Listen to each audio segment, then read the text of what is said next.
യേശുവിൽ പ്രിയപ്പെട്ടവരെ, ഈശോയുടെ വിളി സ്വീകരിച്ച് അവിടുത്തെ സുവിശേഷം അനുസരിച്ച് ജീവിക്കാൻ തുടങ്ങിയവർ കുറച്ച് നാൾ കഴിഞ്ഞപ്പോൾ ജീവിതത്തിൻ്റെ നിർണായക നിമിഷങ്ങളിൽ ഈശോയെ മറന്ന്, അവിടുത്തെ സുവിശേഷം മറന്ന്, ലോകത്തിൻ്റേതായ വ്യത്യസ്തമായൊരു സുവിശേഷം അനുസരിച്ച് ജീവിക്കാൻ ശ്രമിച്ചപ്പോൾ അവരെ തിരുത്തുകയാണ് വിശുദ്ധ പൗലോസ്ലീഹ.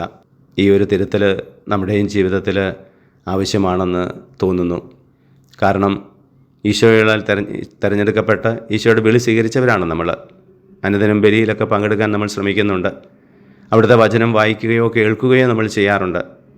അനുദിനമുള്ള കുടുംബ പ്രാർത്ഥന മുടക്കാതെ ചൊല്ലുന്നുണ്ടാവാം, നോമ്പും ഉപവാസവും ഒക്കെ ചെയ്യുന്നുണ്ടാവാം. പക്ഷേ ജീവിതത്തിൻ്റെ നിർണായക നിമിഷങ്ങളിൽ ഒന്നിനു പുറകെ ഒന്നായി സഹനങ്ങളും ദുരിതങ്ങളും നമ്മളെ തേടി വരുമ്പോൾ, പ്രാർത്ഥിച്ചിട്ട് പലതും നടക്കാതെ വരുമ്പോൾ, നമ്മൾ അറിയാതെ ലോകത്തിൻ്റെ സുവിശേഷം നമ്മളിൽ സ്വാധീനിക്കുകയും യേശുവിനെ മറക്കുന്നു, യേശുവിൻ്റെ സുവിശേഷം മറക്കുന്നു. അതുപോലെ തന്നെ മറ്റുള്ളവരുമായി ഇടപെടലിൽ സഹിഷ്ണുതയോടെ, ക്ഷമയോടെ, മറ്റുള്ളവരോട് പുറത്തും ക്ഷമിച്ചും ജീവിക്കാതെ ശത്രുതയുടെ മനോഭാവം പുലർത്തിയ നിമിഷങ്ങളുമൊക്കെ നമ്മുടെ ജീവിതത്തിലുണ്ട്. അപ്പോഴും നമ്മൾ ക്രൂശിതനായ കർത്താവിനെ മറക്കുകയാണ്, അവിടുത്തെ സുവിശേഷം മറക്കുകയാണ്. പശ്ചാത്തപിക്കാം, തിരികെ വരാൻ ശ്രമിക്കാം. ജീവിതത്തിൻ്റെ എല്ലാ നിമിഷങ്ങളിലും എല്ലാ മേഖലകളിലും യേശുവിൻ്റെ സുവിശേഷം അനുസരിച്ച് മാത്രം ജീവിക്കുവാൻ നമുക്ക് കൃപയുണ്ടാകട്ടെ. സ്നേഹനാഥനായ ഈശോയെ, ഞങ്ങളെ അനുഗ്രഹിക്കുമാറാകണമേ, ഇപ്പോഴും എപ്പോഴും എന്നേക്കും.